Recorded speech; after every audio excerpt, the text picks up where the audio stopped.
I was strapped down, bright lights burning my eyes. I was only 17, but they interrogated me like I was some criminal.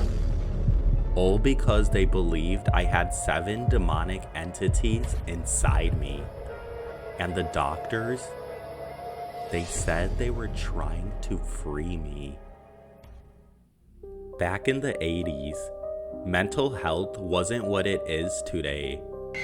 But what happened to me wasn't treatment. It was a ritual disguised as therapy. And I'll never forget it. I was a teenager, getting bad grades, struggling at home. So my parents sent me to a family psychologist. What I didn't know was that this man, this licensed professional, would send me to a private psych hospital. He said it was for depression. I now think he was getting some kind of kick out of it. Inside the hospital, they assigned me a psychiatrist who was obsessed with multiple personality disorder. She told me she believed people with MPD were programmed by a nationwide underground satanic cult. That's not a metaphor. That's what she actually believed. And she was convinced I was one of them. She said I had 7 personalities. 5 of them satanic. During our sessions, she'd hand me little note cards with questions on them. Things I was supposed to ask the other personalities in my head. She wouldn't end the session until I gave her enough answers to satisfy her fantasy. Eventually, I just started making stuff up, so she would leave me alone. And she believed every word of it. My parents, they were deeply religious. They bought into everything she said. No questions asked. My discharge was scheduled the day after my 18th birthday, because that's when my parents' insurance stopped covering the 1,000-day stay. So the night before, they decided to integrate my personalities.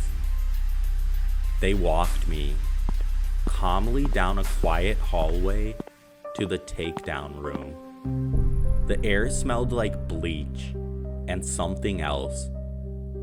Dried sweat maybe fear. The walls were solid white.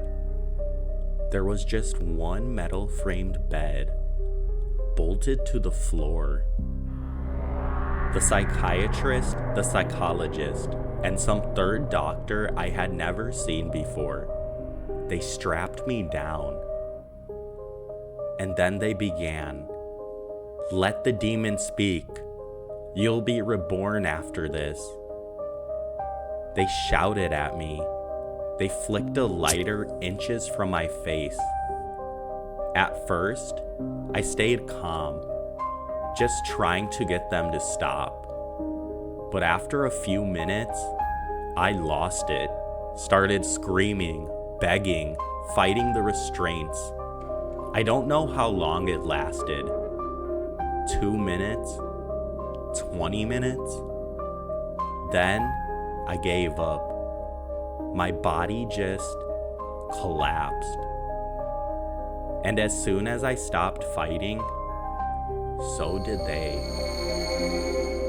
They declared my personalities integrated, untied me, wrapped a blanket around my shoulders like nothing had happened, walked me to the day room. The unfamiliar doctor handed me 2 cigarettes.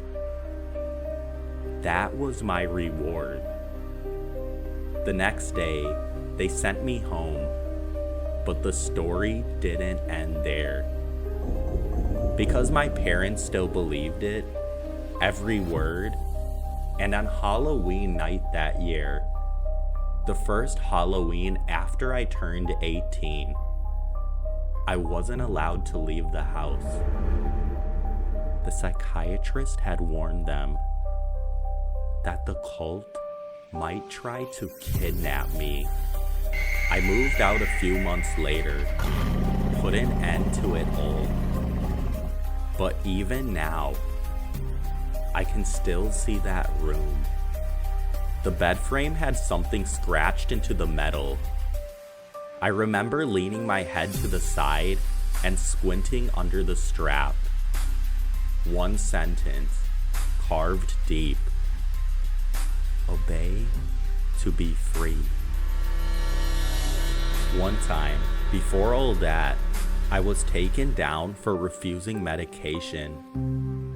They held me down, strapped me in, and left me for hours. Another kid got taken down. They injected him with some type of medication. He was out the whole day. To this day, I don't know how much of what they did was actually therapy and how much of it was something else. That's why I'll never trust another mental health professional. Not after what I saw. Not after what they made me believe. Even if it was only for a